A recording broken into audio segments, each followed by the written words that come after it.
ચાલો વિદ્યાર્થી મિત્રો, ચેપ્ટર 2 બહુપદી એની અંદર લેક્ચર નંબર 2.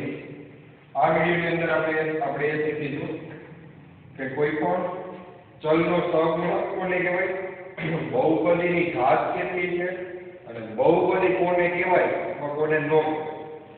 પહેલું ઉદાહરણ, તો આ બહુપદીની અંદર જો ચલની અહીંયા મોટામાં મોટી ઘાત છે 2, પણ અહીંયા જો તો ચલ શું છે, વર્ગમૂળની અંદર તમને આપેલા છે x, મતલબ કે x ની 1/2 ઘાત છે.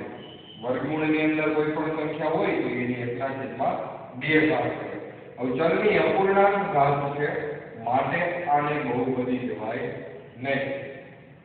બીજું ઉદાહરણ, આ બહુપદીની અંદર જો અહીંયા ચલની 2 ઘાત છે, અહીંયા 1 ઘાત છે અને અહીંયા અચળ છે.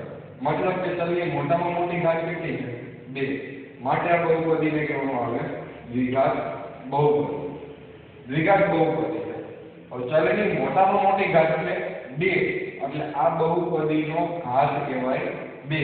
બહુપદીનો ઘાતાંક કેટલો કહેવામાં આવશે, 2 પ્લસ x વર્ગનો સહગુણક, તો e પાસે 4/3, x નો સહગુણક પ્લસ 5 અને અચળ પદ છે 1. હવે એના પછી ત્રીજું ઉદાહરણ,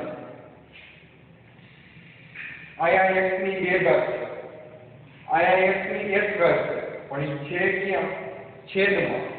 હવે છેદમાં છે તો મતલબ શું થયો કે તમે એને અંશમાં લખવી હોય તો આપણે 1/x હોય તો એને આપણે અંશમાં લખવા જઈએ તો એની -x ઘાત થાય. આ ટૂંકમાં છેદમાં જેટલી ઘાત હોય એ આપણે અંશમાં લખવો એટલે કેવી રીતે માઈનસ, માટે આ બહુપદી કહેવાય નહીં.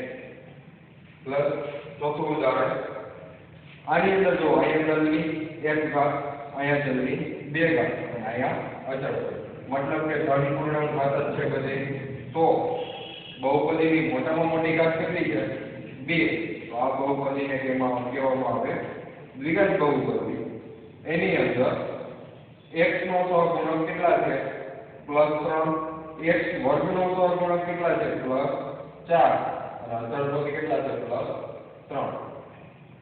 હવે આ બહુપદીનો ઘાતાંક કેટલો થશે, મોટામાં મોટી ઘાત કેટલી છે, 2, તો બહુપદીનો ઘાતાંક પણ કેટલો થશે, 2.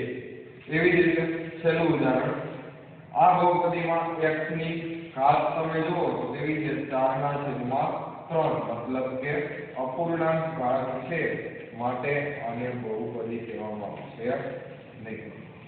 બરાબર, બાકીનો આપણે નેક્સ્ટ લેક્ચરમાં શીખીશું.